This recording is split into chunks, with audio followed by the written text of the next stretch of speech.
Hi, everybody, it's Dr. Nick. No, I'm just kidding. We can erase that part.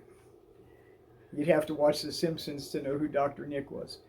Well, nothing wrong with that. You opened up with some little humor. He's a unqualified doctor on The Simpsons. Aha. And he does surgery like in the backseat of his car and stuff. Well, here we are again. Eric Ashley Sr. and Terry Lee Whetstone behind the camera. Eric in front of the camera. And each one of us cigarettes get to be a star. He always has a lot of those. Well, it's the last bad habit I have, really. I'm working on quitting. I got him off Coca-Cola. I quit drinking soda pop, and I immediately lost like 20 pounds. So, if I can quit smoking, that'll probably be a small miracle. I'm not holding my breath. Me neither, because I can't anymore. I smoke too much.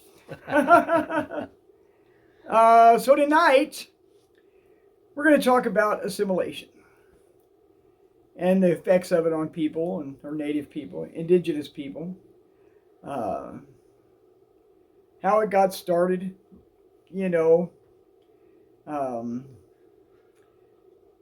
but we're not gonna touch on pre-colonial times right now. We're gonna kind of skip over that we're gonna save that for a later date. But during the early part of the forming of the United States, the Europeans that came here decided, that they were going to have to steal all the land, and they did a pretty good job of that. So they wanted the native people really out of the way. Failing that, they wanted them to be more white. And the ones that did, well, it really didn't help them. The Cherokee were the best at assimilation. They had slaves. They were business owners. They had mills. They had everything. They did it better than the whites, which led to the Indian Removal Act, because they outcompeted their white counterparts. They were just that much better at doing business. So 1824, Andrew Jackson, had the Indian Removal Act. Move all the tribes west of the Mississippi. Get them out of here. So in 1838, they started with the removals. They drugged people from their homes. Killed, if they argued about it, they killed them. Just basically told them you got to go. At the time, a guy named John Ross was the chief of the Cherokees, I believe. Yes. And he fought really hard against it. But they were just overcome. So the soldiers came, and they had given them a date when to be gone. And a lot of them just said, no, we're not leaving. So the soldiers came, physically took them out of their homes, and made them start walking. Didn't give them time to grab a box of crackers, just made them leave. And that began the Trail of Tears, where the Creek, the Muskogee people, all those people on the East Coast, the Delaware, the Shawnee, were all moved. They were just forced. It was forced removal. And one little point that gets overlooked there is it wasn't just one trail of tears. And actually, the native way was called Trail They Cried On. Yeah. Is the name from the native people's ways. But there was many course of travel that those took place on. It just wasn't one trail. Yeah. There were, I believe, 5 significant trails plus lots of other small ones.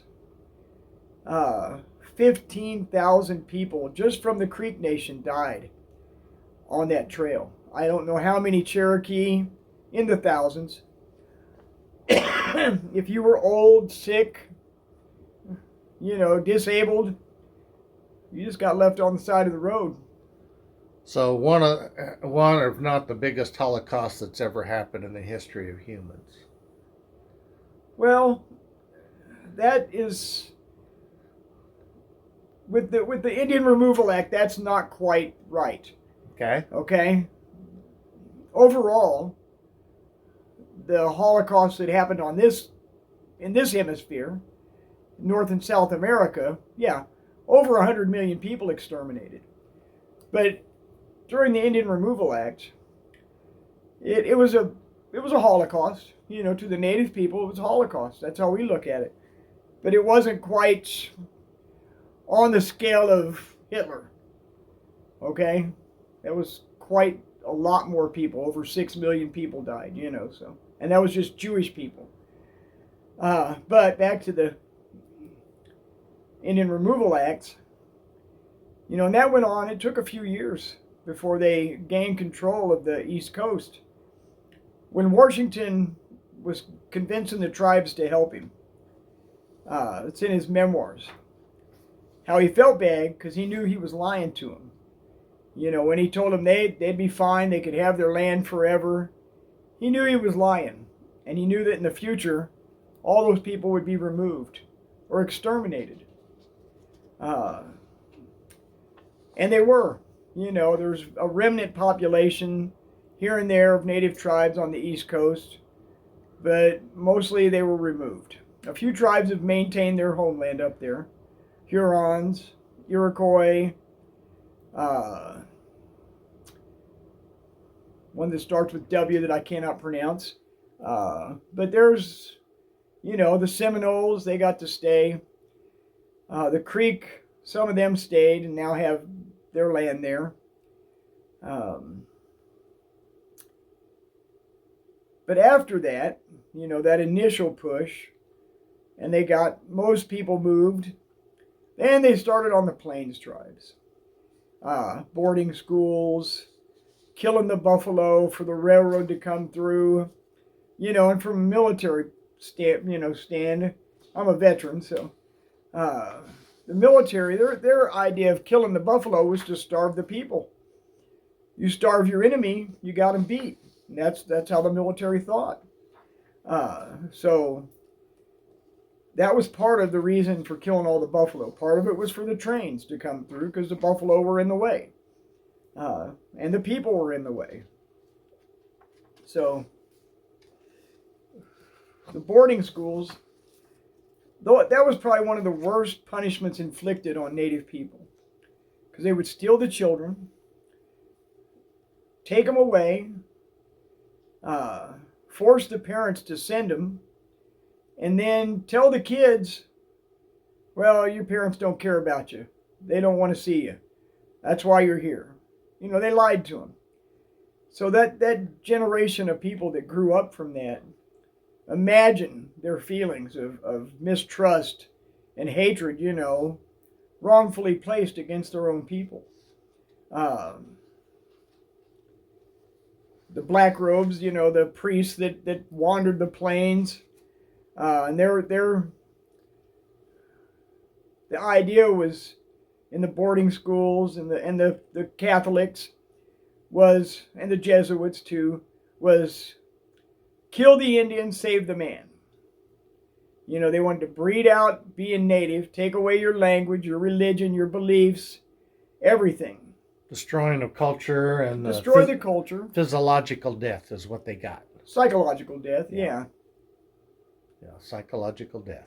And so by doing that, generations were harmed. Even to this day. People are still, boarding schools just barely got done away with in my lifetime.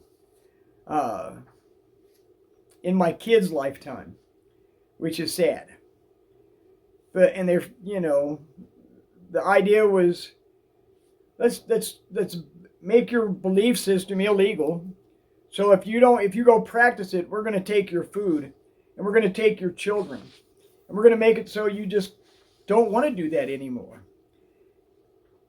And there's a lot of people that work very hard in the 1970s and before that. And it culminated in 1978 when we got our religious freedom rights back, and we were allowed to have Sundance and ceremony and pray and, have sweats that were previously against the law. That could get you put in jail or your children taken from you. So assimilation is not a good thing.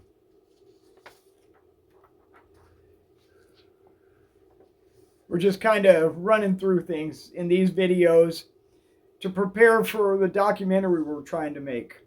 And I'm sure I've glossed over some points and I forgot stuff. That's what Terry's here for, is to remind me. But, my great-grandmother ended up in the Salvation Army after being in a boarding school.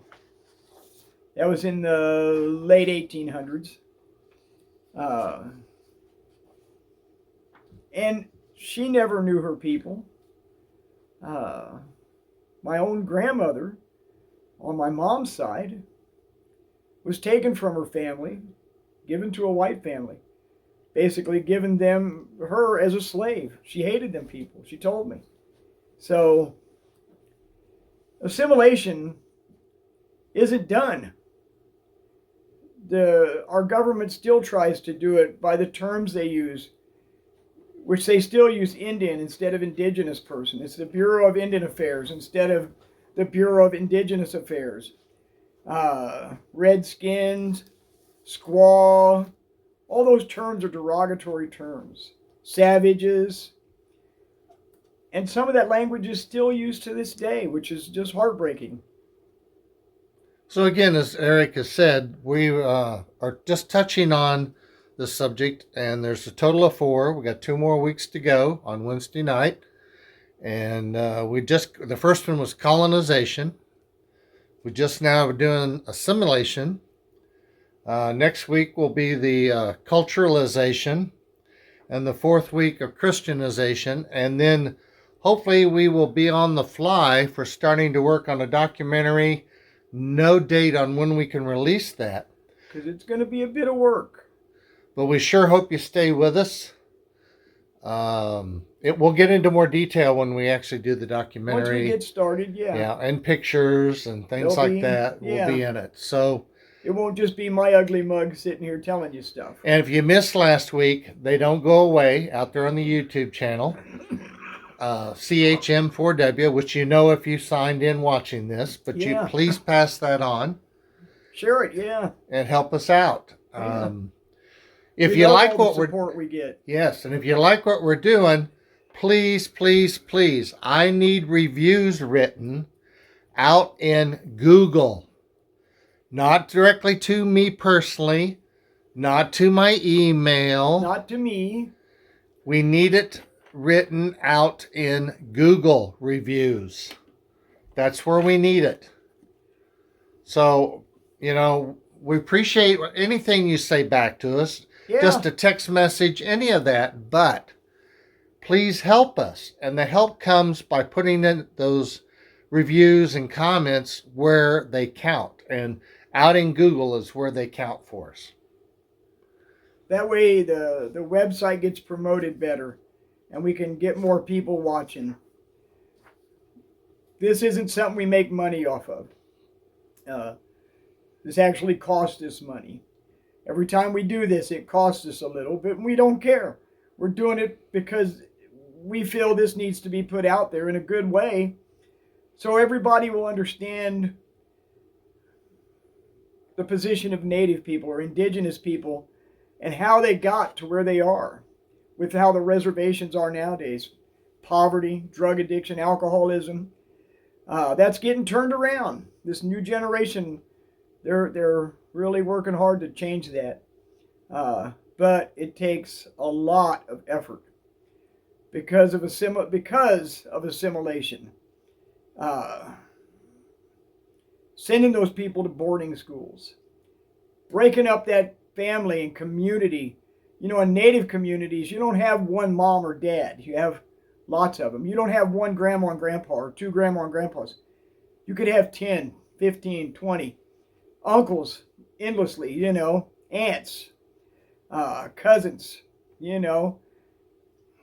That's why we always say we're all related. And it's not a physical blood relation, it's a community and family relation. Uh, and that's what's lacking in our world now is that community and that family, that extended family where you have all those people that you can rely on, and that if you have a problem or they have a problem, they can go to somebody. So that's part of what happened through assimilation is all that was taken away. Multi-family homes, which is common in Native communities. It's common in the Black community, the Oriental community, the Asian community. That's common to have multi-generation family units in a house. It's uncommon in the white community. We want to warehouse old people, white people do. Put them in the nursing home. We'll go see them on Thanksgiving or something. So that's kind of where we're going with all this, is that to bring that community back together. I hope that I got that across clearly. Well, I think you got it very well. If people just really listen to it and check it out. So, till next week, we'll wrap this one up. We'll see you then. And see you then. Stay healthy. Wear your mask. Get your vaccine. Wear a mask. That's right. Might be another round of boosters coming, they say. They're recommending old people and immunocompromised people get a fourth booster. If the VA says, hey, buddy, you need one, I'll go get one. It doesn't bother me at all. Better safe than sorry, And I know we always talk about masks and vaccines, but that's part of that community. We're not doing it just to protect us. We're doing it to protect you. So it's all about community and family,